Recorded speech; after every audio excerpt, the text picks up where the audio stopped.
بسم اللہ الرحمن الرحیم الحمد للہ وقفا والصلاة والسلام علی عبادہ الذین اصطفیٰ اما بعد فاعوذ باللہ السمیع العلیم من الشیطان الرجیم بسم اللہ الرحمن الرحیم۔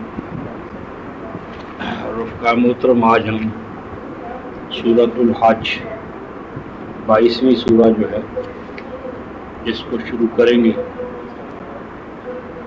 سورہ الحج 22ویں سورہ، بالکل آغاز سے۔ بسم اللہ الرحمن الرحیم۔ یا ایھا الناس اتقوا ربکم ان زلزلۃ الساعۃ شیء عظیم یوم ترونها تذهل كل مرضعة عما أرضعت وتضع كل ذات حمل حملها وترى الناس سكارى وما هم بسكارى ولكن عذاب الله شديد ومن الناس من يجادل في الله بغير علم ويتبع كل شيطان مريد كتب عليه انه من تولاه فانه يضله ويهديه الى عذاب السعير۔ صدق الله مولانا العظيم وبلغنا رسولنا النبي الكريم ونحن على ذلك من الشاهدين الشاكرين والحمد لله رب العالمين۔ رفقا محترم، یہ سورہ الحج جو ہے یہ ماقبل سورہ جو الانبیاء ہے اس کی آیت 112 پر قائم ہے۔ سورہ الانبیاء آیت 112 یہ جڑ ہے، بنیاد ہے، اور اس بنیاد پر یا اس بنیاد سے یا اس بیج سے سورۃ الحج جو ہے وہ پیدا ہو رہی ہے۔ سورہ الانبیاء کی آیت 112 میں نبی پاک صلی اللہ علیہ وسلم کی ایک تمنا یا دعا کا اظہار ہے، اور وہ دعا یہ تھی کہ اے میرے رب، آپ نے جو الحق مجھے عطا کیا ہے اس حق کو نظام حکمرانی کے طور پر as a system of life, زندگی کے نظام کو یا زندگی کے جتنے بھی شعبے ہیں، دائرے ہیں، ان کو منظم کرنا اس حق کے مطابق، ایسے حالات پیدا ہوں کہ یہ حق ایک زندہ نظام کے طور پر نوع انسانی کے سامنے آئے، اور اس سے اللہ آپ کی جو ربوبیت عالمینی ہے، ربوبیت عالمینی، وہ بھی ایک زندہ حقیقت کے طور پر نمود پذیر ہو۔ اور اے اللہ، جب آپ کی ربوبیت عالمینی ایک زندہ حقیقت کے طور پر قائم ہوگی تو یہی وہ دور ہوگا کہ جب انسانوں کو دوسروں کے سامنے ہاتھ پھیلانے نہیں پڑے، کوئی انسان کسی انسان کا محتاج نہیں ہوگا۔ ہر انسان کی حاجت اور ضرورت جو ہے، ضروریات زندگی جو ہے، بنیادی ضروریات زندگی کی کفالت جو ہے، تکفل جو ہے، ضمانت جو ہے، وہ اے پروردگار عالم آپ کا عطا کردہ نظام حکمرانی یعنی آپ کا کلام حق تکفل کرے گا، ضمانت فراہم کرے گا۔ ہر فرد کی مادی اور معنوی ضروریات آپ کے عطا کردہ نظام حق، قول حق، کلام مقدس، اس کے حوالے سے سب کو عطا ہوں، اور کوئی انسان کسی دوسرے کا محتاج نہیں ہو۔ یہ مفہوم ہے رب الرحمن المستعان۔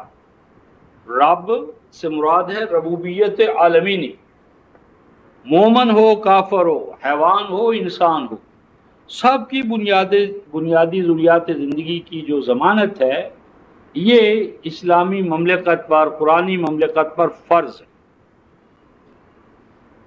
سورہ ہود آیت نمبر 6۔ اور یہ جو نظام ربوبیت ہے یہ بربنائے رحمانیت ہو، رحیمیت نہیں۔ رحمانیت ہوتا ہے انیشیٹو، یعنی از خود کسی کو از خود اپنی طرف سے آغاز کرتے ہوئے دوسروں کو بلا مزد و معاوضہ ان کو سامان نشو نما عطا کر، اور پھر جو اس طرح سامان ملے اس کا جو صحیح استعمال کریں گے اس پر مزید ان کو انعام ملے گا، وہ رحیمیت ہے۔ تو اے اللہ آپ کا نظام ربوبیت آپ کی صفت رحمانیت پر قائم ہو جائے، اور المستعان ہر ایک کی حاجت روائی، مشکل کشائی آپ کے نظام کے حوالے سے ہو۔ المستعان، ایاک نعبد و ایاک نستعین، دعائیں مانگنے کی، اپیلیں اور درخواستیں لے کر اٹھائے پھرنے کی ضرورت نہ ہو۔ نظام حیات ہر ایک کی ضرورت کو بغیر اس کے کہ وہ اپیل کرے، درخواست کرے، ڈیمانڈ کرے، وہ پوری ہو جائے، یعنی ایک ایسا معاشرہ قائم ہو جائے کہ جو مطالبہ حقوق پہ قائم نہ ہو، جو فساد کی جڑ ہے۔ مطالبہ حقوق، ڈیمانڈ آف رائٹس، یہ فساد کی جڑ ہے۔ پوری نوع انسانی جو ہے رفقائے محترم اس وقت ایک بہت بڑے بحران میں مبتلا ہے۔ بحران کیا ہے؟ Demand of rights. مزدور ہے وہ اپنا حق مانگ رہا ہے، اور اس کو حق نہیں ملتا تو اسے سٹرائک کرنے کا حق دے دیا۔ مالک اپنا حق مانگتا ہے، اگر وہ حق پورا نہیں ہوتا تو اسے لاک آؤٹ، تالا بندی، تالا لگا دو، یعنی اس کو تالا لگانے کا حق، اس کو کام نہ کرنے کا حق۔ نتیجہ یہ ہے کہ موت مزدور کے لیے، محنت کش کے لیے کتنے دن نکالے؟ طالب علم اپنا حق مانگ رہا ہے، استاد اپنا حق مانگ رہا ہے، تو یہ تباہی ہے۔ اس کا حل کیا تھا؟ قرآن نے یہ کہا تھا کہ ہر فرد اپنا فرض ادا کرے۔ یوتی کل ذی فضل فضلہ، ہر شخص پر جو ڈیوٹی، فریضہ، اوبلیگیٹری ہے اس کو وہ ادا کرتا چلا جائے۔ ہر فرد جو ہے وہ اپنا فرض ادا کرے، نتیجہ یہ نکلے گا کہ کسی کا کوئی حق جو ہے وہ رکا نہیں رہے گا۔ ہر فرد کو اس کا حق ملتا چلا جائے گا اگر ہر شخص جو ہے وہ اپنی ڈیوٹی کو ادا کرتا چلا جائے۔ تو یہ جو قرآن کا اصول تھا کہ ہر فرد جو ہے وہ اپنا اپنا فرض ادا کرے، فرض، اور جب ہر فرد اپنا فرض ادا کرے گا تو دوسروں کو حقوق ملتے چلے جائیں۔ یہ سورہ ہود ہے، آیت نمبر 4۔ اگر 3 اور 4، 3 آیت نمبر 3، 11-3، اگر شاگرد اپنا فرض ادا کرے گا استاذ کو احترام مل جائے، استاد اپنا فرض ادا کرے گا بچے کو تعلیم، تربیت، شفقت مل جائے گی۔ اگر مزدور اپنا فرض ادا کرے گا آجر کی شکایات ختم ہو جائیں گی۔ اگر آجر اپنا فرض ادا کرے گا اجیر کی شکایات دور ہو جائیں گی۔ تو مطالبہ حقوق فساد کی جڑ ہے، اس لیے فرمایا گیا ادائیگی فرائض، performance of duties, performance of duties, مسائل کا حل۔ یؤتی کل ذی فضل فضلہ، ہر صاحب فضیلت، اوبلیگیٹری، وہ اپنی اوبلیگیشنز کو ادا کرتا چلا جائے تو نتیجہ کیا نکلے گا؟ متاع حسن، ہر طرف نوع انسانی کی نشو و نما کا ماحول پیدا ہو جائے گا، ہر آدمی دوسرے کے حسن میں اضافہ کرنے کے لیے کھڑا ہو جائے گا۔ تو یہ مفہوم ہے ربنا الرحمن المستعان۔ اور آگے فرمایا علی ما تصف، صرف یہی وہ طریقہ ہے کہ جس سے ہم باطل کو شکست دے سکتے. اور اس علامہ تصفون میں ایک اصول ہے رفقائے محترم، جس کو چھوڑنے کی وجہ سے یہ امت اور آپ اور ہم سب ذلیل ہو رہے ہیں. سورہ الانبیاء ہی میں یہ جو زیر بحث تھی سورت کل تک ہمارے، اس کی آیت نمبر 18 میں ارشاد فرمایا گیا تھا کہ اللہ تبارک و تعالیٰ کا میتھڈ یا اسٹریٹجی یہ ہے. فرمایا کہ اللہ تبارک و تعالیٰ اے ایمان والو تمہیں طریقہ کار سمجھاتا ہے باطل کو نابود کرنے کا. وہ کیا؟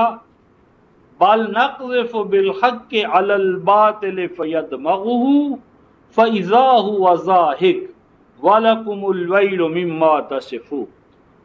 21-18 فرمایا کہ حق جو ہے نا، حق اس کو چڑھائی کرنا چاہیے باطل کو، یعنی باطل کے مقابلے میں موقف اوفینس کا ہونا چاہیے، ڈیفینس کا نہیں. باطل نظام، پروگرام، دلائل، اس کے اوپر اوفینس کرنا چاہیے ایمان والا. اور اوفینس کرنے کے لیے کس چیز کو ٹارگٹ بنانا چاہیے، ہدف بنانا چاہیے؟ فَيَدْمَغُ. 1400 سال پہلے رفقائے محترم جہاں پر جو علم اور سائنس کا حال تھا وہ مورخین سے آپ پوچھیں، 1400 سال پہلے رب کائنات نے ہمیں ایک اصول عطا کیا تھا. وہ کیا تھا؟ فَيَدْمَغُ، کہ باطل یا اپوزیشن یا اپنے فریق مخالف کے دماغ کو مفلوج کرو. اگر برین سسٹم رفقائے محترم شل ہو جائے، مفلوج ہو جائے، معوف ہو جائے، تو نہ ہاتھ کام آئیں گے نہ پاؤں. اور اگر دماغ کام کرتا رہے اور ہاتھ پاؤں کو آپ کاٹ بھی دیں تو وہ ہاتھ پاؤں دوسروں کے ہائر کر لیں. اور تاریخ گواہ ہے کہ ایسے اشخاص، ایسے قائدین کہ جو ہاتھ سے بھی محروم ہو گئے، ٹانگوں سے بھی، تو انہوں نے دوسرے سپاہیوں کے اوپر بیٹھ کر، ان کے قدوں پر سوار ہو کر افواج کی قیادت کی.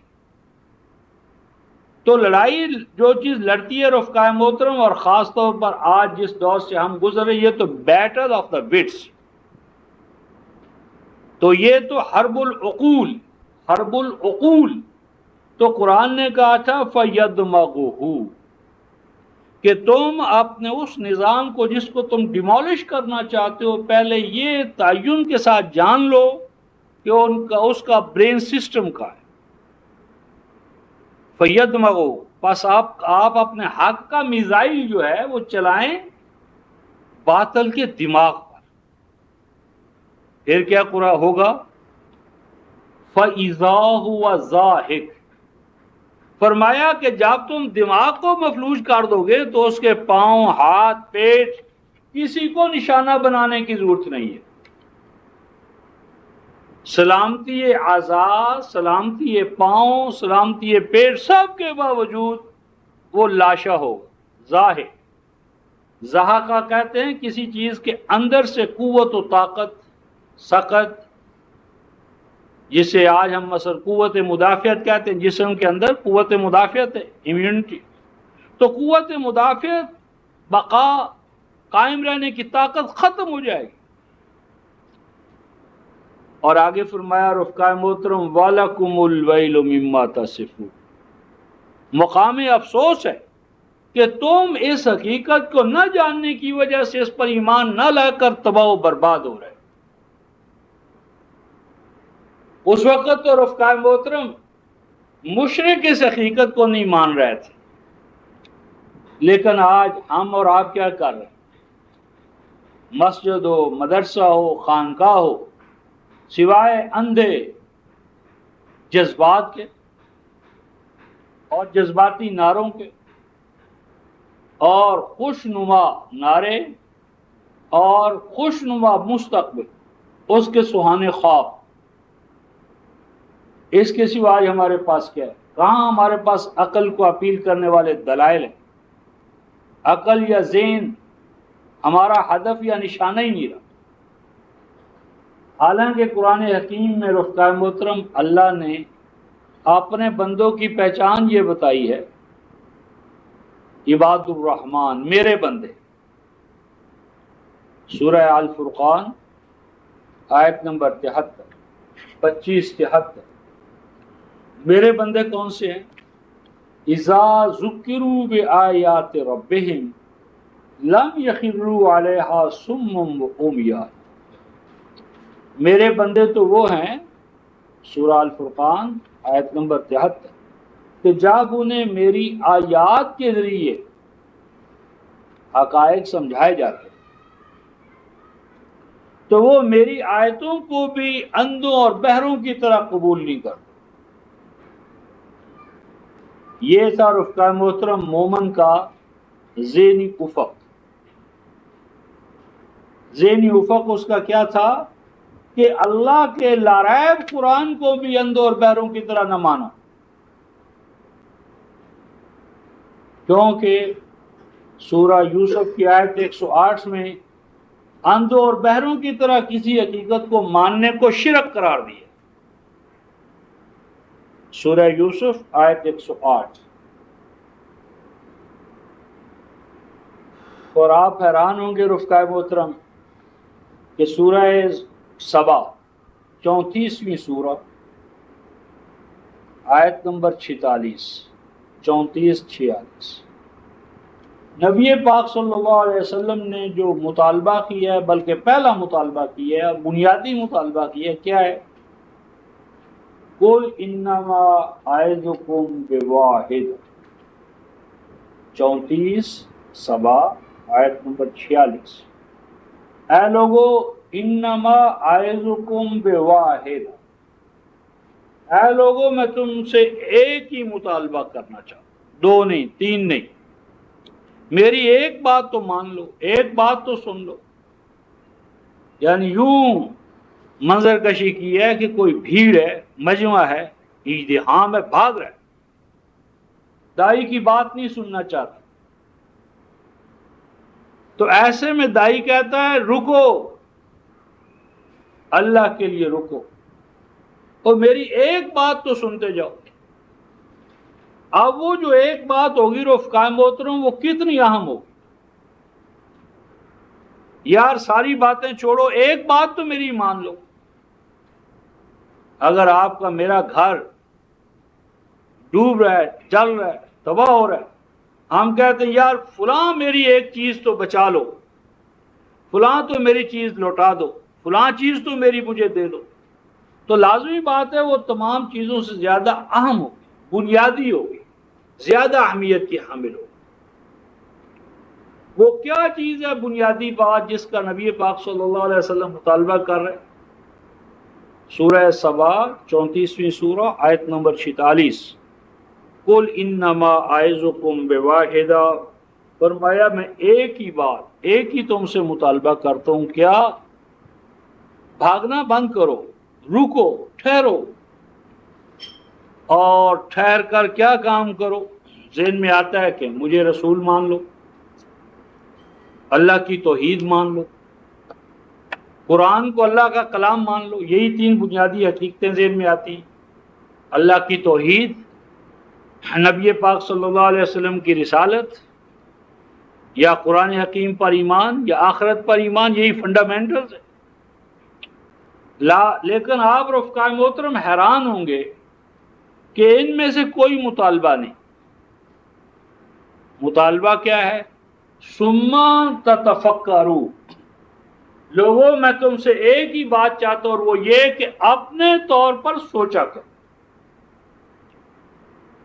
سوچا کرو، سوچو، خود سوچو، سوچنا شروع کرو۔ یہ جو اپنا دل، دماغ، آنکھیں، کان سب مولوی کے گروی رکھ دی ہے، پیر صاحب کے گروی رکھ دی ہے، پیر، فقیر، مولوی، پنڈت، پادری، ان کے لیے جو تم نے اپنی آنکھیں، دل، دماغ ان کو سپرد کر دیا ہے، نہ اپنی آنکھوں دیکھتے ہو، نہ اپنے کانوں سنتے ہو، نہ اپنے دماغ سے سوچتے اور فیصلے کرتے ہو، اندھی تقلید۔ خدا کے لیے سوچا کر، سوچو، سوچنا شروع کرو، سوچنے کے عمل کا آغاز، کیونکہ رفقائے محترم سوچنا، عقل سے کام لینا، اپنے اختیار کو کام میں لانا اور اپنے افعال و اعمال کا خود ارادہ کرنا، یہی 4 بنیادی سٹیپس ہیں۔ خود سوچو، خود سوچنے کے لیے اپنے عقل کے جو پٹ تم نے بند کر رکھے ہیں، عقل پر جو قفل لگا رکھا ہے، اس قفل کو توڑو۔ ام علی قلوب اقفالها، فرمایا کہ یہ جو صدیوں سے تم نے اپنے دلوں اور دماغوں پر تالے لگا چھوڑے ہیں نا، ان اقفال کو، قفلوں کو توڑو، سوچو، عقل سے کام، عقل سے کام لینے سے تمہارے اختیار کا راستہ کھلے گا، اور اختیار سے تمہارے اندر ارادہ پیدا ہوگا، ارادے سے تمہارے اندر انسانیت کی شمع روشن ہوگی، چھینی ہوئی انسانیت تمہیں واپس مل جائے۔ تو یہ تھا علامات سے۔ اب اس کے بعد رفقائے محترم یہ بات ربط سورہ الحج آیت 100 یعنی جو ہے یہ سورہ انبیاء کی آیت 112 پر قائم ہے۔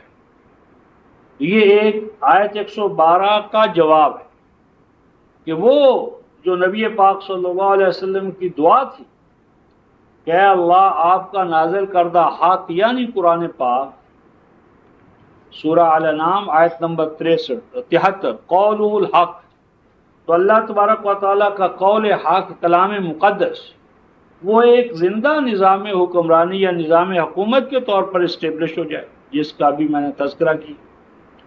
اس دعا کا عملی طور پر جو اظہار ہوا ہے کہ اب قرآن ایک نظام حکومت کے طور پر آپ کے سامنے آئے گا، تو سورہ الحج اس کا جواب، آیت 112۔ اس طرح رفقائے محترم یہ پورا قرآن جو ہے یہ ہمارے نزدیک اول سے لے کر آخر تک ایک باربط کلام، کو ریلیٹڈ، انٹر ریلیٹڈ، انٹیگریٹڈ، اور اس میں اس طرح کا مسئلہ ہے کہ جو سورہ الفاتحہ ہے وہ تو دیباچہ ہے پورے قرآن، دیباچہ، پریفیس، تمام مضامین قرآن کا خلاصہ۔ اس کے بعد ہر سورہ جو ہے وہ پچھلی کے لیے کمپلیمنٹری ہے۔ اس طرح ہم سورہ الفاتحہ کے بعد آیت سورت نمبر 2 اور 3 ان کو اکٹھا پڑھنا چاہیے، 2 اور 3 یہ ایک جوڑا ہے، 2 اور 3، پھر 4 اور 5 ایک یونٹ ہے، پھر 5 اور 6، 4 5 ایک یونٹ، اب 6 7 دوسرا یونٹ، اگلا یونٹ یعنی کہ 8 9 یہ ایک وحدت، 8 9، پھر 10 11 12 13 14 15 16 17 18 19، پھر 20 21۔ اب اس کے بعد جو ہمارے سامنے 22 اور 23 آ رہی ہے، یہ ایک وحدت ہے، 22 23، پھر 24 25 ایک وحدت بنے گی، جو اس کو وہاں دیکھیں گے۔ اس ضمن میں رفقائے محترم قرآن جو ہے یہ ایک باربط کلام ہے، اور اس کا ربط اس طرح ہے کہ قرآن حکیم نے اپنے آپ کو سورہ ابراہیم 14ویں سورہ جو ہے، 14 سورہ،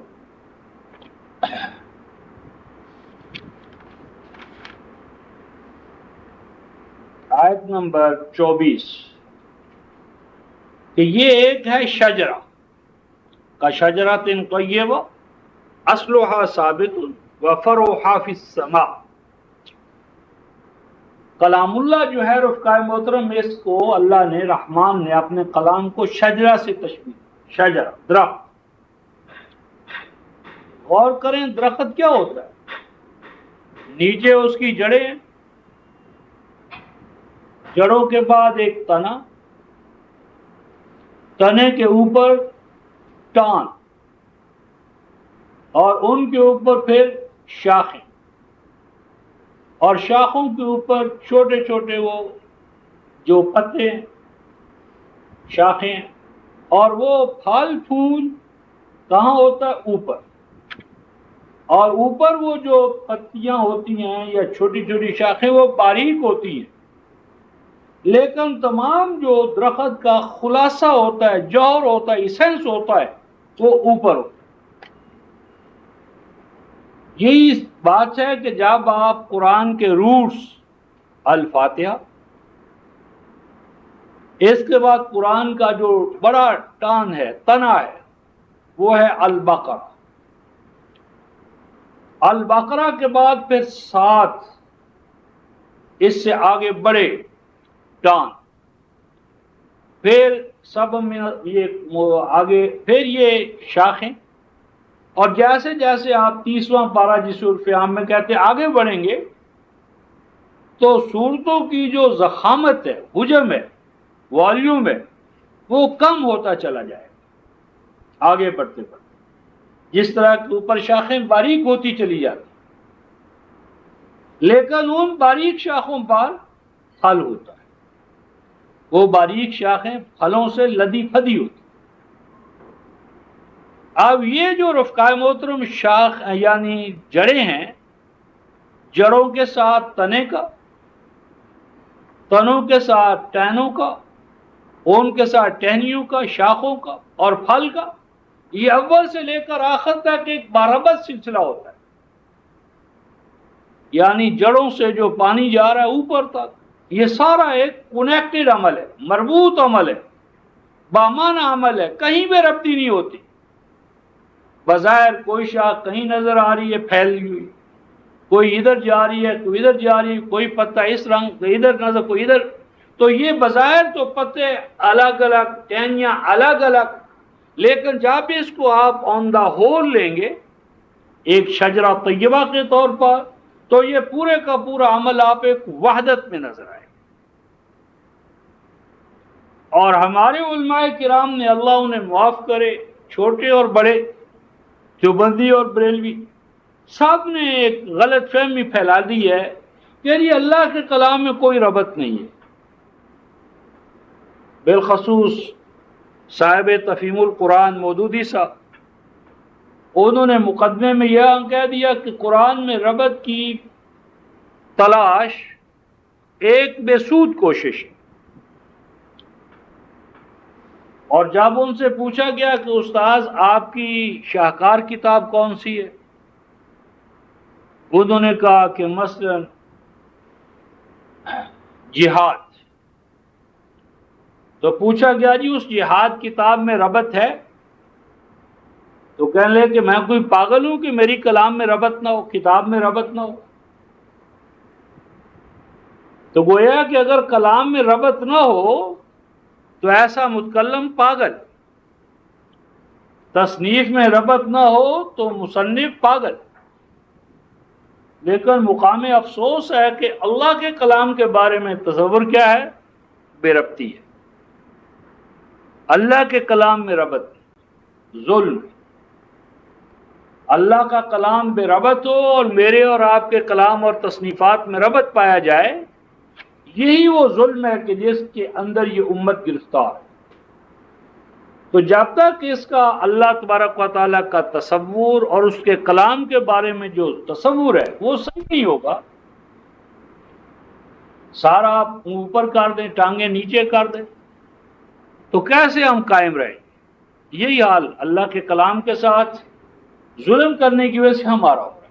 تو خیر اس ضمن میں بہت سی باتیں ہیں، صرف میں آپ کو ایک ہی حوالہ لکھا دیتا ہوں کہ اگر آپ اس پہ غور کریں اور اس کو پکڑ لیں تو کسی مذہبی رہنما سے آپ کو ڈرنے کی ضرورت نہیں رہے گی. سورہ القصص 28ویں سورہ ہے، آیت نمبر 52، ارشاد ربانی ہے وَلَقَدْ وَصَّلْنَا لَهُمُ الْقَوْلَ لَعَلَّهُمْ يَتَذَكَّرُونَ، ہم نے اپنے قول کو، قول سے مراد قول الحق کلام اللہ، ہم نے اپنے کلام کو کیا کر دیا؟ رخ قائم ہوتے وصلنا، وصل یوصل و توصیل، جوڑ کے ساتھ جوڑ ملا دے، ہر زنجیر، ہر کڑی دوسری کڑی سے جڑتی چلی جائے، ہر پرزہ جس مقام پر اسے ہونا چاہیے اس کو رکھ دے، سر کے مقام پر سر، پاؤں کے مقام پر پاؤں، یہ کام وَلَقَدْ وَصَّلْنَا لَهُمُ الْقَوْلَ، تو یہ جو قول ہے اس کے اندر جہاں جہاں جوڑ ہونا چاہیے تھا، ربط ہونا چاہیے تھا، وہ ربط ہم نے خود پیدا کر دیا، ہم نے اپنے کلام کو باربط کلام بنایا ہے۔ اس کے لیے ربط کی کوشش جو کہ نعوذ باللہ بسود کوشش ہے، یہ اتہام ہے اللہ کی ذات اور اس کے کلام کا۔ کیوں ربط ضروری ہے؟ کیوں ربط ضروری ہے رفقا محترم؟ آگے دلیل یہ دی لعلہم یتذکرون، تاکہ وہ اس باربط کلام سے فیض یاب ہو سکے، وہ اس سے بینیفٹ حاصل کر سکے۔ اگر آپ کسی کو خط لکھیں اور خط میں کوئی سر پیر ہی نہ ہو، کوئی ربط ہی نہ ہو، یا آپ ایک باربط کلام آپ کسی کو بھیجیں، خط بھیجیں اور وہ اس میں اوپر کے جملوں کو نیچے، نیچے والوں کو اوپر کر دے، تو حکم کی تعمیل کیسے ہوگی؟ فائدہ ہم کیسے اٹھائیں گے؟ لعلہم یتذکرون، اور فرمایا الذین آتیناہم الکتاب من قبلہ ہم بہ یؤمنون، اور جن کو ہم نے قرآن سے پہلے کلام عطا کیا، کتاب عطا کی، وہ بھی اس حقیقت پر ایمان رکھتے ہیں کہ جب بھی اللہ کا کلام آیا تھا باربط، بے ربط کلام کبھی بھی اللہ نے نازل نہیں کیا، کیونکہ بے ربط کلام خلاف حکمت ہے، اور اللہ حکیم ہے، اور حکیم کا کلام حکمت سے خالی ہو ہی نہیں سکتا، خواہ نوح کا دور ہو یا محمد اور مسیح کا دور ہو۔ اللہ ہر دور میں حکیم تھے، ہر دور میں حکیم رہیں گے، حکمت ان کا خاصہ ہے۔ تو کیسے ہو سکتا ہے کہ اللہ الحکیم کے کلام حکمت میں، یاسین والقرآن الحکیم، قرآن حکیم میں، کتاب حکیم میں ربط نہ ہو؟ این نمی صدد خدا ہے، یہ نہ خدا کی شان ہے نہ اس کے کلام کی شان۔ تو یہ ظلم، تو میں نے عرض کیا کہ یہ قرآن کی سورہ الحج، سورہ الانبیاء کی آیت 112 پر قائم ہے۔ وہاں پر حق کے مطابق نظام حکمرانی کا قیام، یہ نبی پاک صلی اللہ علیہ وسلم کی دعا ہے۔ سورہ الحج اس دعا کی عملی تعبیر ہے۔ اب ہم سورہ الحج لے رہے ہیں۔ بسم اللہ الرحمن الرحیم۔ یا ایھا الناس اتقوا ربکم ان زلزلۃ الساعۃ شیء عظیم یوم ترونها تذہل کل مرضعۃ عما ارضعت وتضع کل ذات حمل حملها وترى الناس سکارى وما هم بسکارى ولكن عذاب اللہ شدید۔ یا ایھا الناس، اے نوع انسانی، یا ایھا الناس، یا ایھا العرب نہیں، یا ایھا الذین آمنوا نہیں، یا ایھا الناس سے اس صورت کا خطاب ہوا۔ اس کے بعد اگلی سورہ ایمان والوں کے حوالے سے آئے گی۔ قد افلح المؤمنون الذین هم فی صلاتهم خاشعون۔ المومنون 30ویں سورہ جو آ رہی، 23ویں سورہ جو اگلی آ رہی ہے، اس کا موضوع ہے ایمان، اس کا موضوع ہے نوع انسانی کو خطاب، یعنی پہلے انسان بنے، اس کے بعد وہ مومن بنے گا۔ جب تک انسان میں انسانیت نہیں آتی، ایمان کیسے آئے؟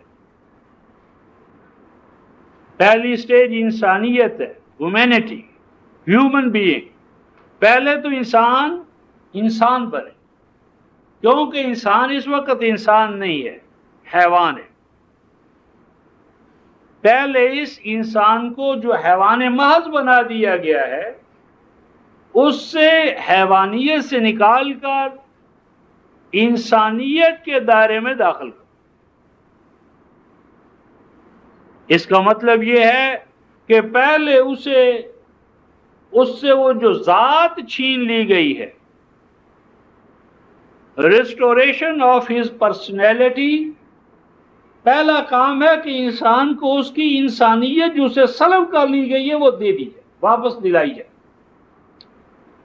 کیونکہ بظاہر ہمیں انسان نظر آتے ہیں لیکن انسان نہیں۔ 25ویں سورہ دیکھیں، سورہ الفرقان،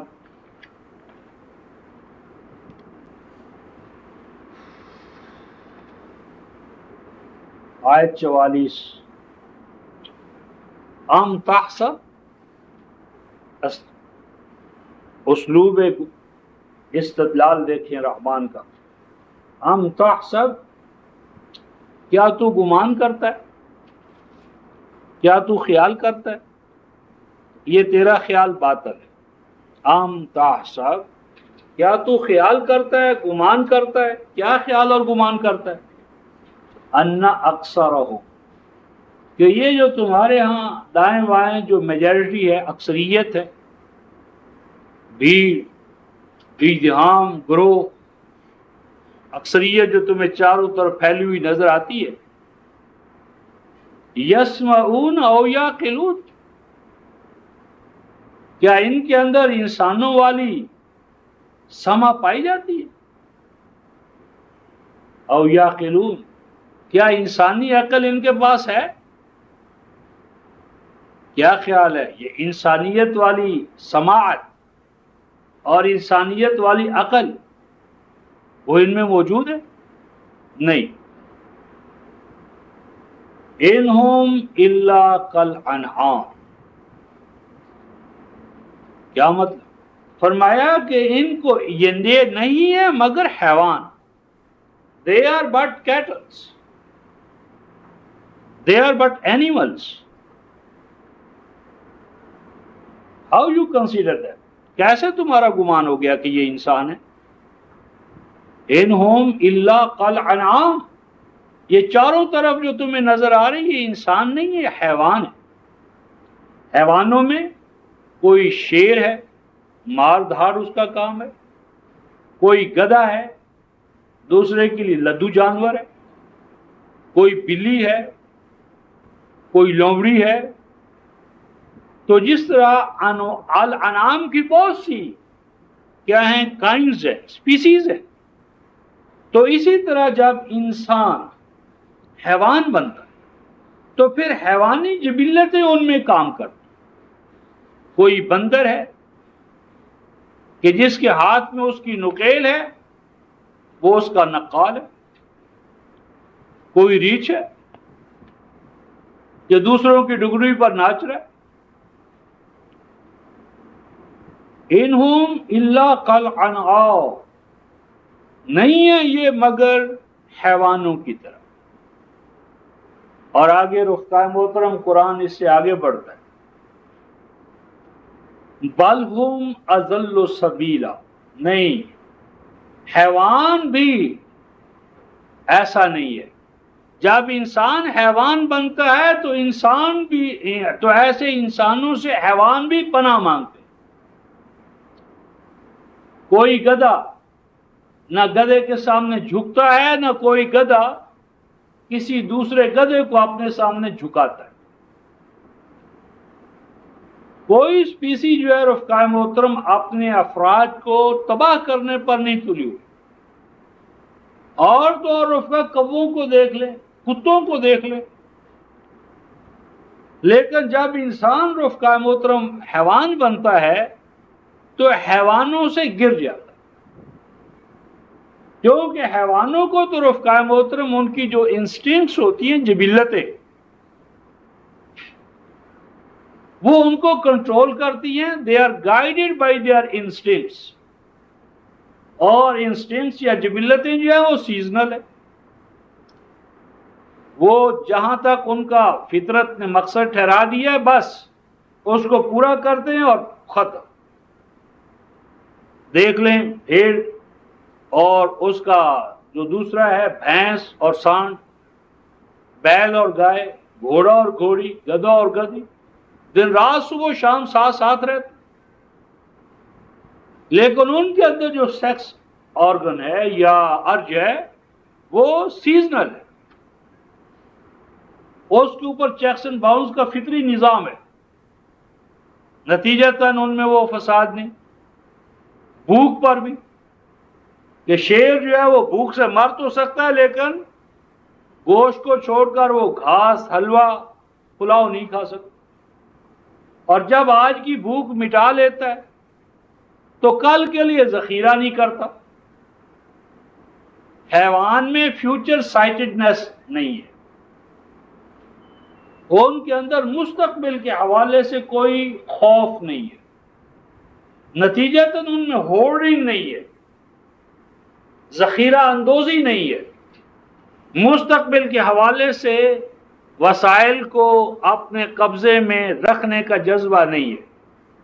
اگر کہیں ہے مثلاً آنٹس کے اندر، چونٹیوں کے اندر یا شہد کی مکھیوں کے اندر تو وہ کولیکٹیو ہے، وہ سب کے نفع کے لیے ہوتا ہے. تو اب انسان جو ہے وہ فیوچر سائٹڈ بھی ہو گیا، مستقبل بینی بھی اس میں آ گئی، اور مستقبل کا خوف بھی اس پر مسلط ہو گیا، اور اس نے اپنے مستقبل کو محفوظ کرنے کے لیے اور مستقبل کا جو ندیدہ پن ہے اس کو پر کرنے کے لیے جب وہ نکلا رفقائے محترم، تو سورہ النحل کی آیت نمبر 92 میں فرمایا ان تکون امۃ ہی اربا من امہ. پہ ہر گروہ نے اپنے آپ کو طاقتور بنانے کے لیے دوسرے کو پچھاڑنا، لتاڑنا، انہیلیٹ کرنا مقصود بنا لیا.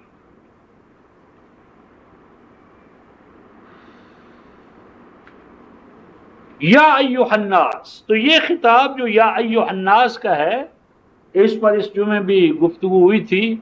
سورۃ البلد، سورۃ البلد جو ہے 90 سورہ، اس میں پہلے انسانی سٹیج اس کو کراس کرنے، عبور کرنے، چاہے اچیو کرنے کا نصب العین دیا گیا تھا کہ پہلے انسان کو جو حیوانیت محضہ کا شکار ہو گیا ہے اس کو انسان بناؤ، اس کے لیے غلامی ختم کرو، سیاسی غلامی، معاشی غلامی، ہر فرد کے لیے سیاسی آزادی، معاشی آزادی، اس کی ضمانت فراہم کرو. سورہ البلد 90 سورہ، 90 سورہ کی آیت نمبر 12 سے لے کر 16 تک کہ جب انسانی سماج حیوانیت میں ڈھلتا ہے تو کیا برائیاں پیدا ہوتی ہیں. سورہ البلد 90 سورہ آیت نمبر 12 تا 16، اور آیت نمبر 17 میں فرمایا ثم کان من الذین آمنوا. یہ مرلہ طے ہو تو پھر اب سوال پیدا ہوگا کس چیز کا؟ ایمان کا. یعنی یہ معاشی اور سیاسی آزادی یہ تو انسان کا ابتدائی نصب ہے، جب یہی نہیں ہے تو ایمان کی بحثیں بیکار ہے. یہ جو یا ایھا الناس، تو یہ پہلے قرآن انسان کو جو حیوان بن چکا ہے، اسفل سافلین ہو چکا ہے، اسے پہلے انسانیت، اس کی قدریں، اس کے حقوق اور تقاضے، اس سے عہدہ برا ہونے کی تعلیم دیتا ہے. اور وہ انسانوں کا پہلا کام کیا ہے؟ انسان کو کون سی چیز انسان بناتی ہے عقل و شعور کے بعد؟ ستقوا ربکم، ستقوا ربکم، عام ترجمہ کیا؟ ڈرو تم اپنے رب سے۔ اس ترجمے نے رفقائے محترم بہت بگاڑ پیدا کیا۔ ڈرو تم اپنے رب سے۔ اللہ تبارک و تعالیٰ کی ذات و صفات کو ڈر اور خوف کے حوالے سے پیش کرنا، یہ مذہبی پیشوائیت کی بہت بڑی سازش ہے، کیونکہ سورہ البقرہ آیت 165 والذین آمنوا اشد حبا للہ، ایمان والوں کا تو اللہ محبوب ہے۔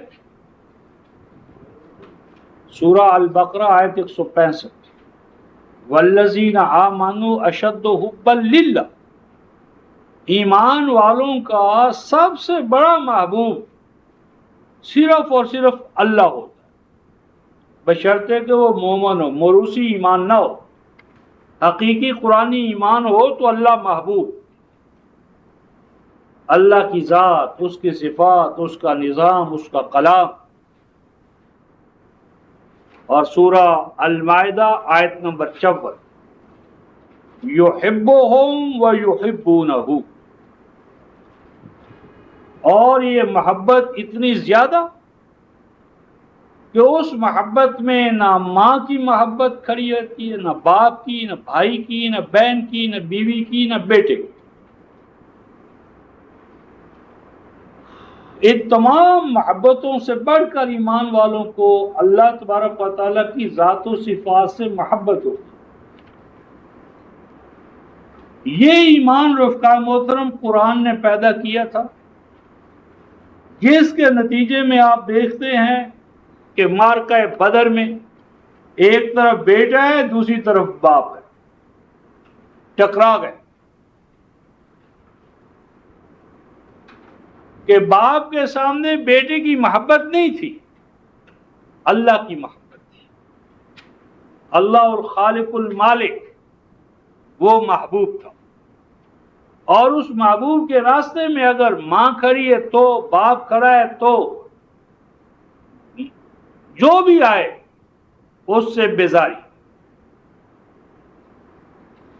تو جب یہ محبت رفقائے محترم کمزور پڑ جاتی ہے، جس طرح آج ہمارے یہاں کہ اس محبت کی جگہ پر قبریں، آستانے، پیر، فقیر اپنے جیسے الا بلا آ گئے، تو اللہ تبارک و تعالیٰ کو ڈراؤنی چیز بنا دی۔ ستقوا ربکم، ڈرتے رہو اپنے رب سے۔ جس طرح رات چوکیدار آتا ہے، ڈرو کس سے؟ چوروں سے، محتاط رہو، خبردار رہو چوروں سے، چرا نہ لے جائے۔ تو جہاں پر رفقائے محترم اللہ کو ڈراؤنی چیز بنا دیا جائے، تو جس طرح میں عرض کر رہا تھا کہ پورا سر سے پاؤں تک ہمارا نظام الٹ ہے۔ تقوی کیا ہے رفقائے محترم؟ تقوی کیا ہے؟ ستقوا ربکم، تقوی کیا ہے؟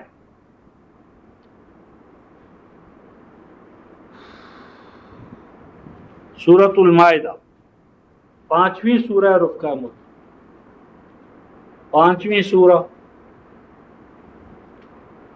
آیت نمبر 8۔ صرف ایک پہلو آپ کے سامنے لا رہا ہوں۔ اعدلوا هو اقرب للتقوی، اعدلوا، لوگو عدالت قائم کرو، اعدلوا، اے لوگو دنیا میں عدالت قائم کرو، جسے ہم جسٹس کہتے، اے لوگو دنیا میں عدالت قائم کرو۔ اور آگے فرمایا ہوا اقرب للتقوی، اگر تم عدل قائم کرو گے تو تم تقوی کے قریب تر ہو جاؤ. تقوی منزل ہے اور عدل اس کا راستہ ہے. جس معاشرے میں عدل ہی نہ ہو رفقائے محترم، وہ معاشرہ متقی نہیں ہے.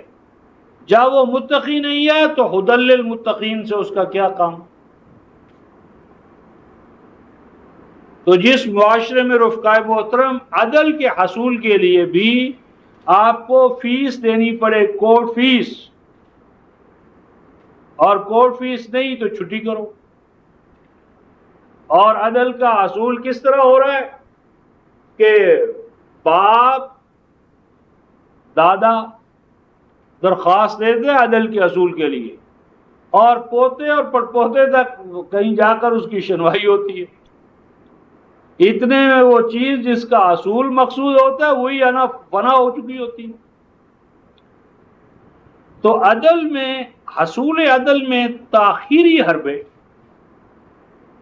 اور حصول عدل کے راستے میں مال. آپ کا کیا جی، کسی شخص نے چوری کر لی، پکڑا گیا، حکومت نے اس کو 6 ماہ کے لیے، سال کے لیے جیل میں ڈال دی. عدل قائم ہو رہا ہے.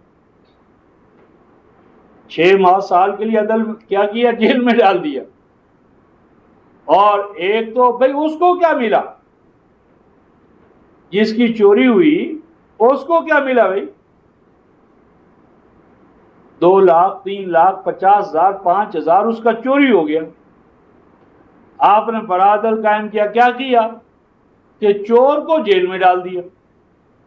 بھائی چور کو جیل میں ڈالنے سے میری تلافی تو نہ ہوئی، مجھے کیا ملا؟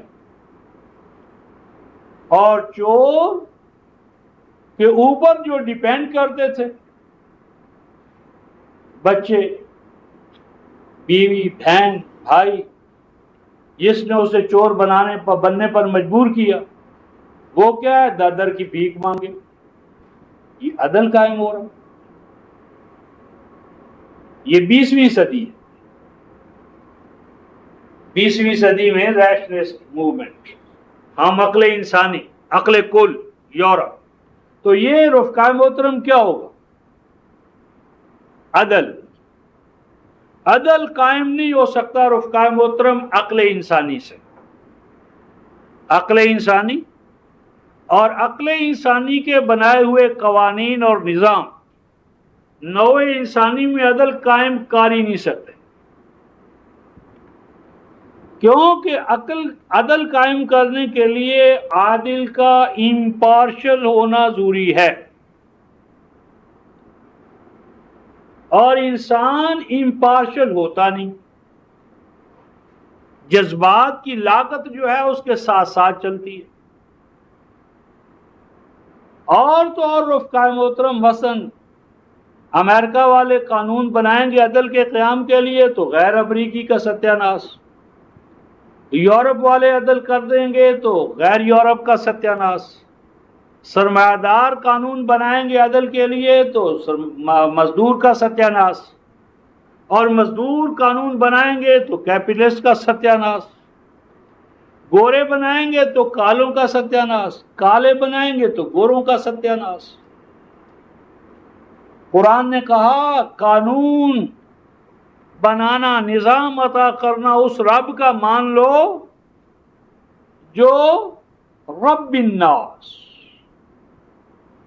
جو تمہارا خالق ہے، جس کی تم مخلوق ہو، جو نہ شرقی ہے نہ غربی ہے، نہ وہ ایسٹرن ہے نہ وہ ویسٹرن ہے، نہ وہ ناردرن نہ ساؤتھرن.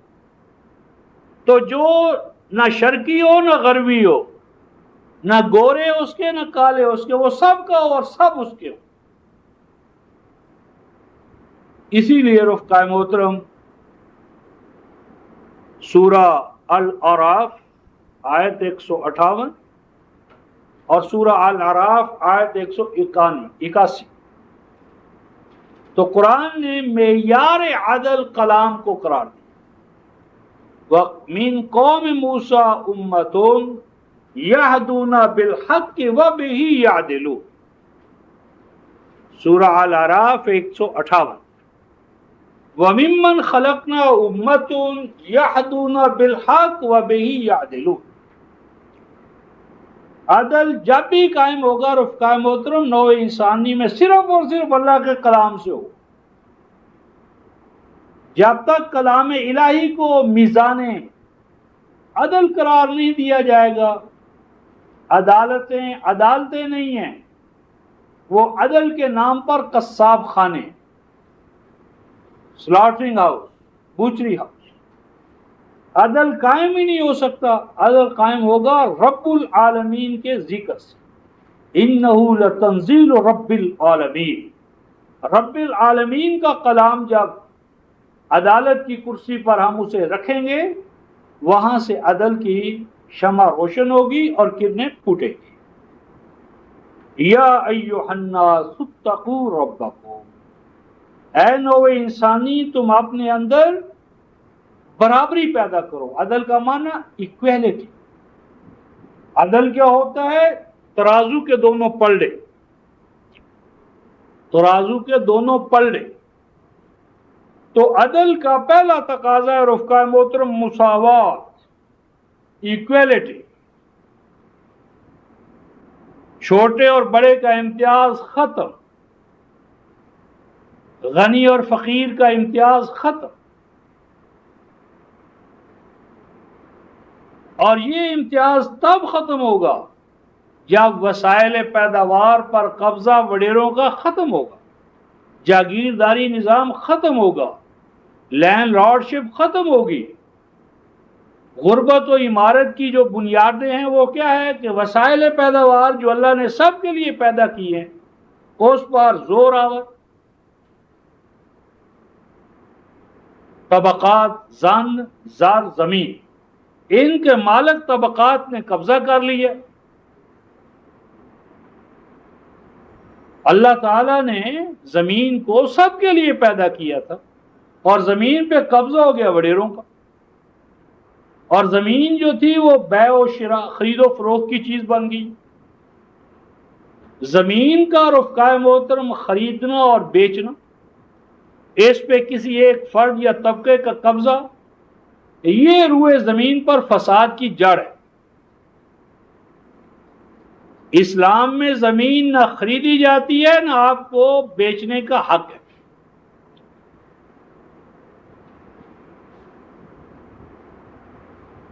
اور 1864 تک رفقائے محترم بر صغیر میں زمین کی یہی حیثیت تھی. محمد بن قاسم سے لے کر مغلیہ دور کے آخری سراج الدین ظفر تک بر صغیر کی زمینیں نہ کبھی بکی ہیں، نہ بیچنے اور خریدنے کا تصور ہی نہیں تھا بر صغیر میں، عالم اسلامی میں. زمین ساری کی ساری امت کی تھی، کل کی کل امت، کل کی کل ریاست، مرکز کی تعویل. جتنا کوئی کاش کر سکتا ہے کاش کرے، خود بھی فائدہ اٹھائے، دوسروں کو بھی فیض یاب کرے، اور جو اس کی ضرورت سے زیادہ ہو وہ مرکز کو لوٹائے تاکہ دوسروں کی کفالت ہو.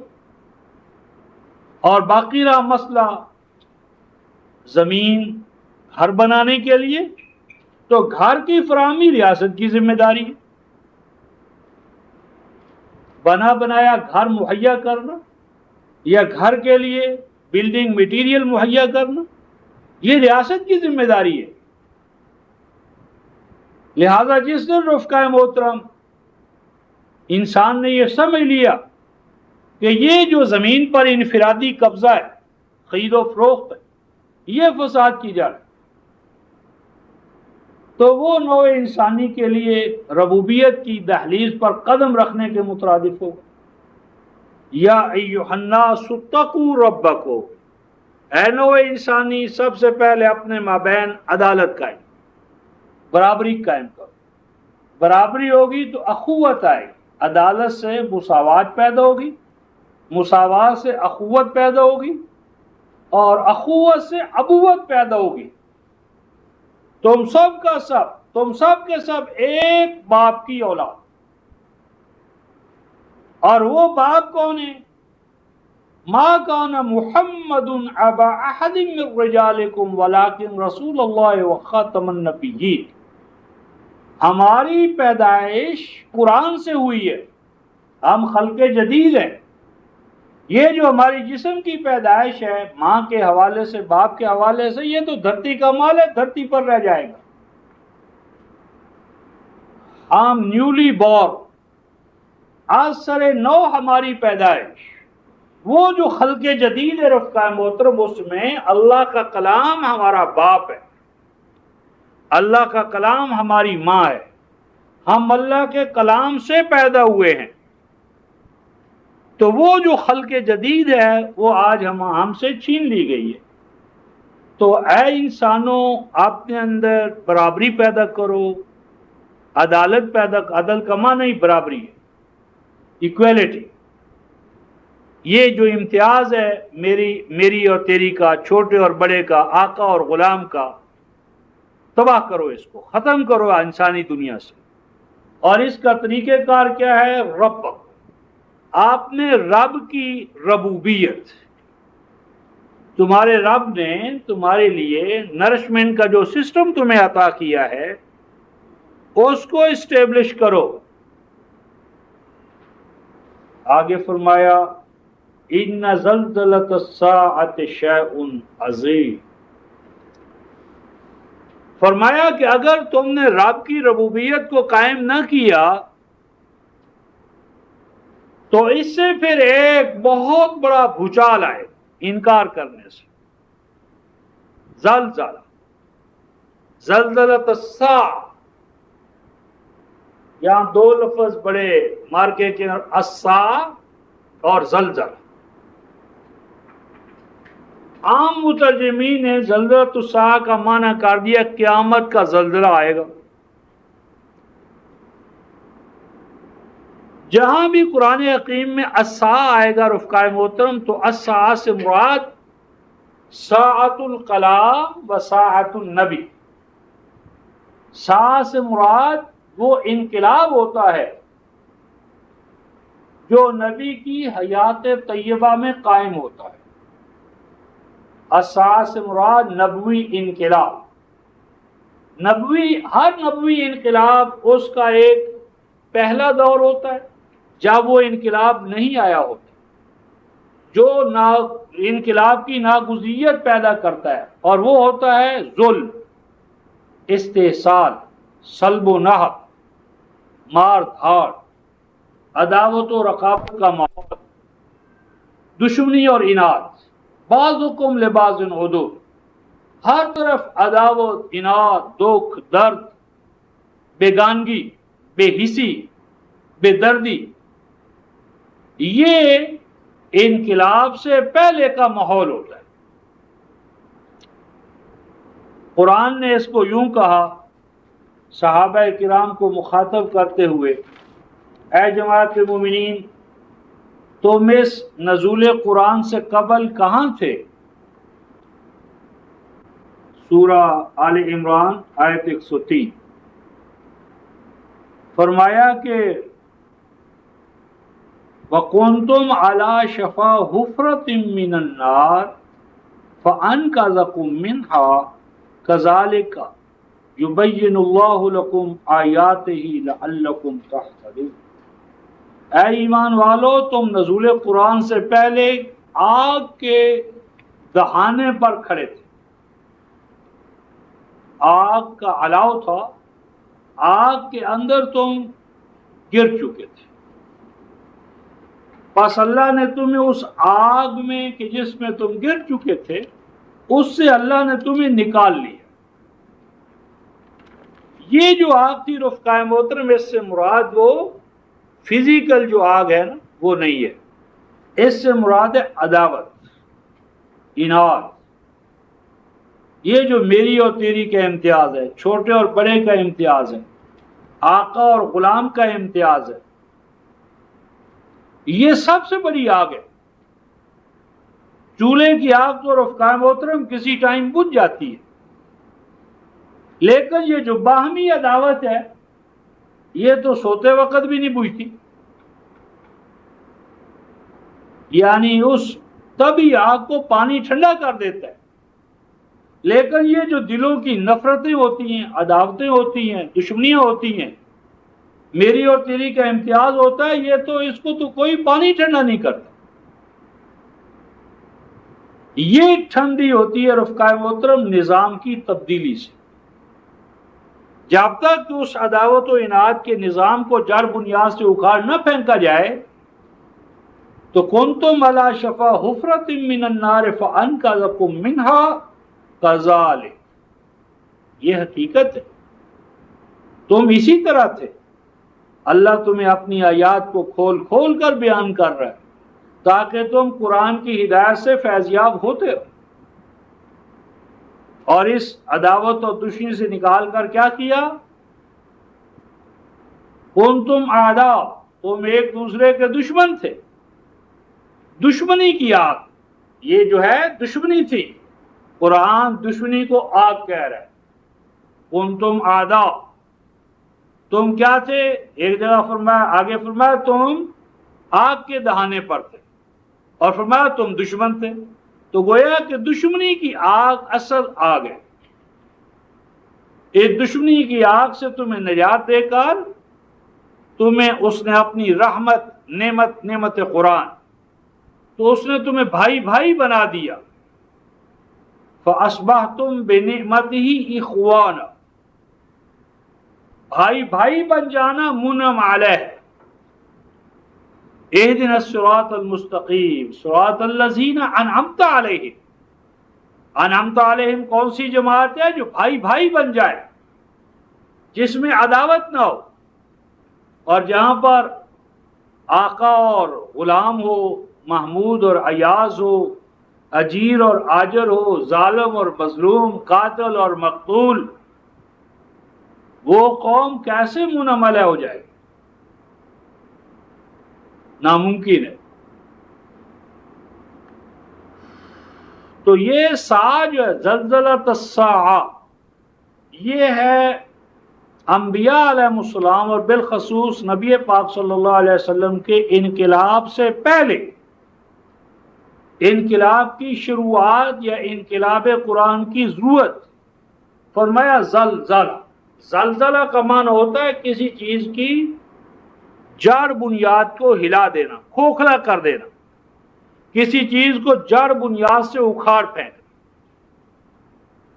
ان زلزلۃ الساعۃ شیء عظیم، فرمایا کہ وہ بہت مارکے کا عظیم الشان واقعہ ہوگا کہ جب تمہارے طاغوتی اور باطل نظام کے کسر محل، اس کی جو چولہے ہیں، بنیادیں، اس کو ڈھا دیا جائے گا، یہ تمہاری بوسیدہ بنیادیں، ظلم اور استبداد کی بنیادیں، ان کو ٹکر مار مار کر گرا دیا جائے گا۔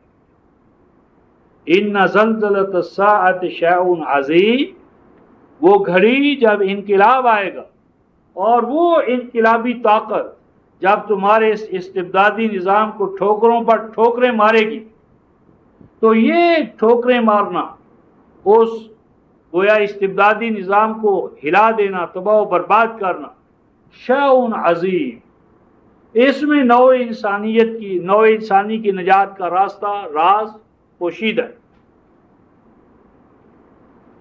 اس ضمن میں رفقائے محترم جو ہمارا زلزلہ قیامت کے بارے میں تصور ہے، اس کے بارے میں ایک آپ کو حوالہ دیتا ہوں، اور پھر قرآن کا جو تصور زلزلہ ہے اس کے حوالے سے ایک حوالہ دوں گا۔ پہلے تو آپ 99 سورہ دیکھیں، مذہبی پیشوائیت نے جو زلزلہ قیامت کو کہ جی وہ قیامت سے پہلے ایک زلزلہ آئے گا اور ساری چیزیں تباہ و برباد ہو جائیں گی، مردے قبروں سے نکل آئیں گے، وہ جو سارا منظر ہے، تو 99 سورہ 99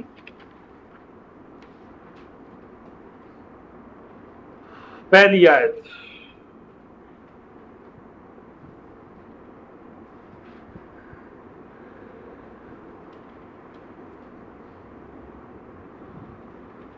بسم اللہ الرحمن الرحیم اذا زلزلت الارض زلزالہا، جب زمین پر زلزلہ آئے گا، ایسا زلزلہ، ایسا بھوچال، ایسا ارتھکویک جو اس کی شان کے مطابق، اس کے تقاضوں کے مطابق، زلزالہ جیسا کہ اس کو درکار ہو،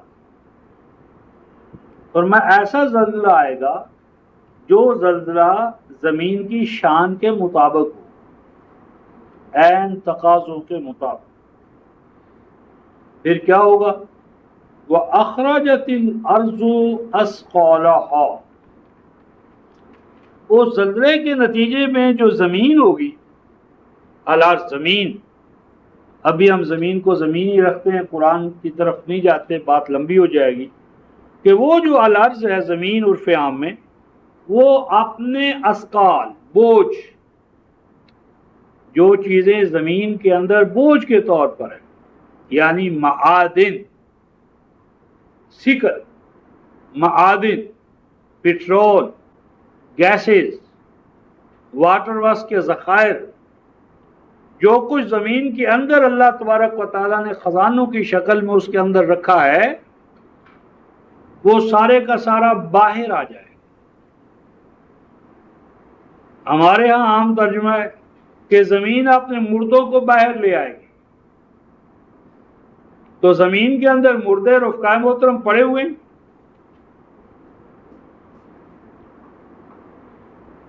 آج سے 150 سال کی پرانی قبریں کھودیں، ان میں کوئی سیکل ہے تو دکھائیں۔ اسقالا، اور آگے دیکھیں کہ جب وہ اتنا بڑا زلزلہ آئے گا رفقائے محترم کہ دنیا بقول ہمارے علماء کے تباہ و برباد ہو جائے گی، تو سوال یہ ہے کہ پھر کیا انسان زندہ رہے گا؟ انسان باقی ہوگا؟ آیت نمبر 3، وَقَالَ الْإِنسَانُ مَا لَهَا، اور وہ انسان یوں کہہ رہا ہوگا اس دور میں کہ اس زمین کو کیا ہو گیا ہے؟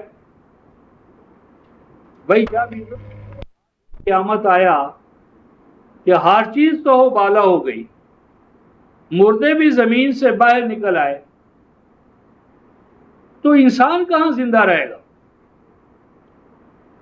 یعنی جب قبریں تک کھد گئی تو انسان پھر بھی زندہ رہیں گے؟ وقال انسان، اور کہے گا انسان، نوع انسانی، ما لہا، اس زمین کو کیا ہو گیا ہے؟ پھر کیا فرمایا؟ یومئذ تحدث اخبارہا، یہ وہ دور ہوگا کہ زمین اپنی تاریخ بتائے گی، زمین کے اوپر جو جو حوادث گزرے ہیں، پیریڈز گزرے ہیں، ایپیکس گزرے ہیں، ایجز، یعنی زمین جن ارتقائی مراحل سے گزری ہے۔ آج کہتے ہیں رفقائے محترم کہ وہ جب جہاز کیا ہوتا ہے، اس کو کریش ہوتا ہے یا کلیش ہوتا ہے یا تباہ ہوتا ہے، تو کہتے ہیں کیا بلیک باکس لو، تو اس بلیک باکس کے اندر آوازیں تک محفوظ رہتی۔ تو کیا اس پوری کائنات کے اندر اللہ تبارک و تعالیٰ نے کہیں بلیک باکس نہیں لگائے؟ اس کائنات کے اندر بھی ہر چیز محفوظ ہے، یہ بالکل سے آوازیں بھی محفوظ، اعمال اور ان کے اثرات۔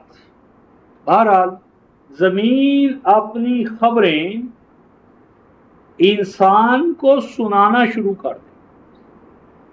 آج جیولوجسٹ، منرالوجسٹ، طبقات الارض کے علماء، حتیٰ کہ باٹنسٹ، وہ ایک درخت کو اس کی پوری تاریخ دیکھ کر، درخت دیکھ کر اس کی پوری تاریخ چٹان دیکھ کر اس کی پوری ہسٹری، سمندر کا پانی تھوڑا سا لے کر، ایک چلو بھر پانی لے کر اس کا تجزیہ کر کے کسی بھی گوشت باڈی سے چھوٹا سا ٹکڑا لے کر اس کو پوری تاریخ آپ کو سنا دیتے، ہسٹری، مراحل، مدارج، خصائص، کریکٹرسٹکس۔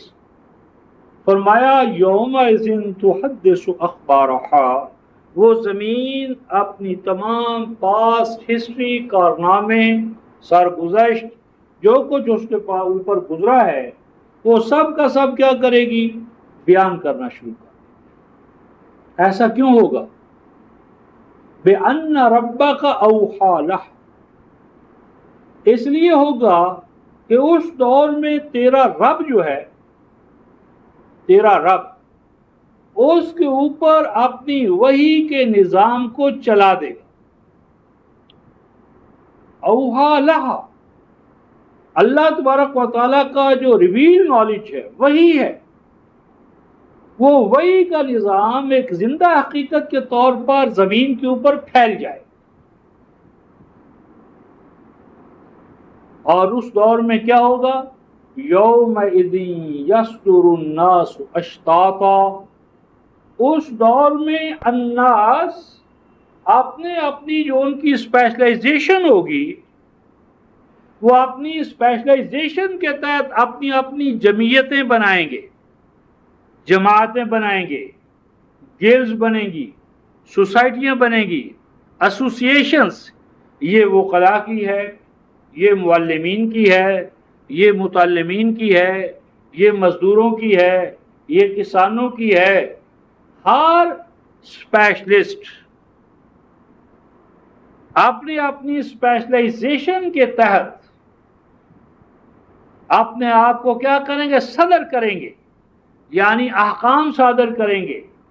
ان کے ہیڈ کوارٹرز ہوں گے، مراکز ہوں گے، مرکزی دفاتر ہوں گے۔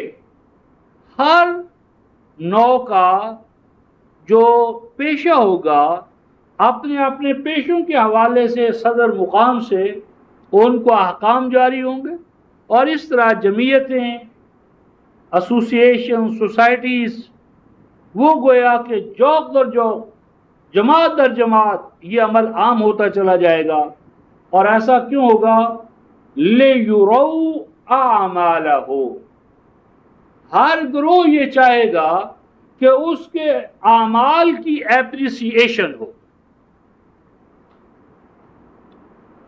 اس کے اعمال، اس کی فنی مہارت، اس کی استعداد، جس حوالے سے اس نے اپنے آپ کو ایکوپ کیا ہوگا، وہ چاہے گا کہ اس کے عمل کی اپریسیشن ہو، اس کو اس کے عمل کا ریوارڈ ملے، اس کو اس کے عمل کی بنیاد پر میڈل دیا جائے۔ اور فرمایا پھر کیا ہوگا؟ فَمَن يَعْمَلْ مِثْقَالَ ذَرَّةٍ خَيْرٍ يَرَهُ، وہ دور ہوگا کہ جس کا قانون یہ ہوگا کہ آگے بڑھنے کا یا پیچھے ہٹنے کا دار و مدار عمل پر ہے، سفارش پر نہیں، شفاعت پر نہیں۔ کسی انسان کو سفارش کی ضرورت نہیں ہوگی، ہر انسان کی میرٹ اور ڈی میرٹ کا فیصلہ اس کا عمل کرے۔ فرمایا پس جو کوئی عمل کرے گا خیر کا، خواہ وہ ذرا برابر ہی کیوں نہ ہو، یارہو، اس کے نتائج و ثمرات وہ پا لے گا، سر کی آنکھوں سے دیکھ لے گا۔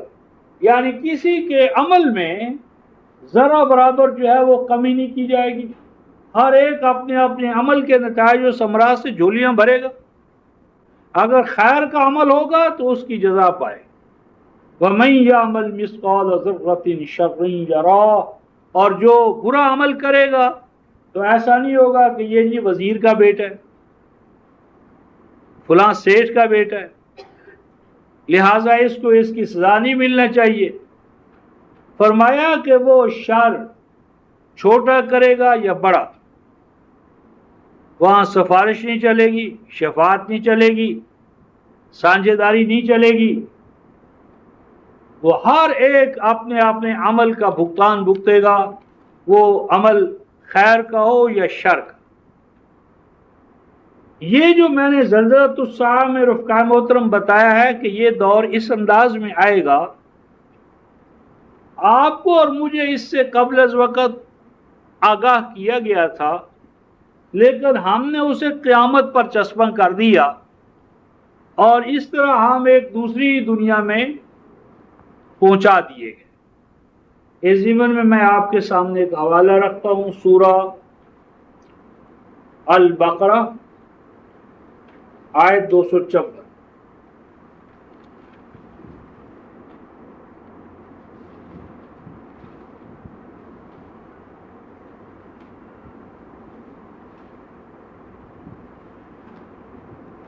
یا ایھا الذین آمنو، اے ایمان والو، انفقوا مما رزقناکم، انفاق کا معنی ہوتا ہے رفقاء وہ تو نفق کا معنی ہوتا ہے سرنگ، اور سرنگ کا خاصہ یہ ہے کہ وہ دونوں سروں سے کھلی ہوتی ہے۔ انفاق رزق کا معنی یہ ہے کہ جن چیزوں کو اللہ تعالیٰ نے رزق قرار دیا ہے ان کے اخراج اور دخول کے راستوں کو کھلا رکھا جائے، ان سے فائدہ اٹھایا جائے، سانپ بن کر نہ بیٹھا جائے۔ جس طرح زمین سے متاع حاصل کرو، اسے اپنی لونڈی اور ملکیت نہ بنا۔ تو اے ایمان والو، کھلا رکھو، بند نہ باندھو، آگے بڑھنے سے مت روکو ان چیزوں کو جنہیں رواں دواں ہونا چاہیے۔ من قبل ان یاتی یوم لا بیع فیہ ولا خلۃ ولا شفاعۃ والکافرون هم الظالمون۔ فرمایا یہ انفاق رزق کرتے رہو تاکہ اس کے نتیجے میں وہ دور آ جائے۔ اس سے پہلے یہ کرو، کیونکہ جب ہر طرف وہ دور ہوگا تو پھر تو ہر آدمی یہ کام کرے گا۔ فتح کے بعد وہ کریڈٹ نہیں ملے گا جو اس سے پہلے، تو کریڈٹ لینا ہے تو اس آنے والے انقلاب سے پہلے یہ کام کرو، کیونکہ جب حکومت عوام ہر آدمی اس کام کے لیے وقف ہوگا تو پھر تو پہچاننا مشکل ہوگا کہ یہ انعام کے لیے کر رہا ہے یا فریضے کے طور پر کر رہا ہے۔ فرمایا اس دور کے آنے سے پہلے، کہ وہ دور کون سا دور رفقاء محترم؟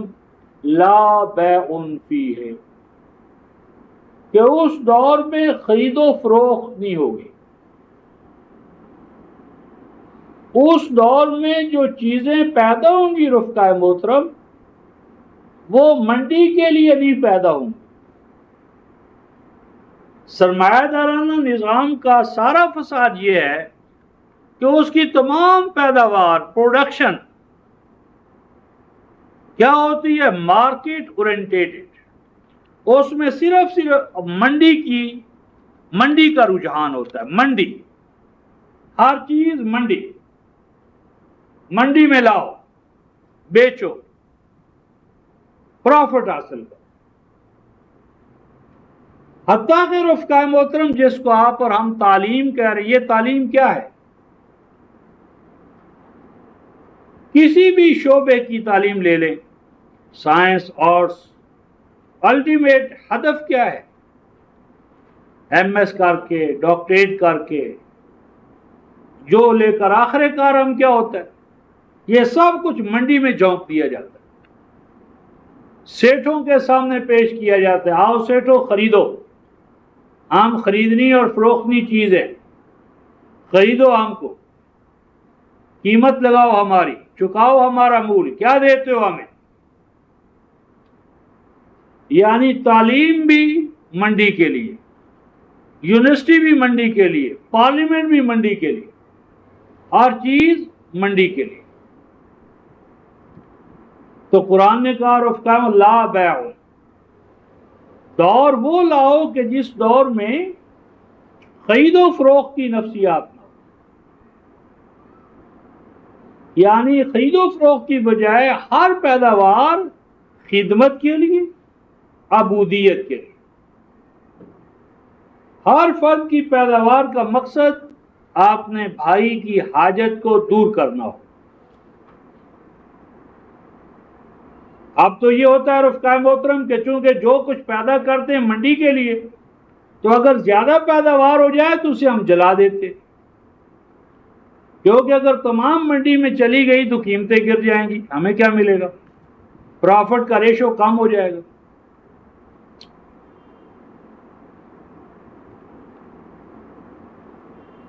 پیداوار کم سے کم رکھو اور اپنا جو نفع ہے اس کا جو یعنی مقدار اور ریشو زیادہ کرو.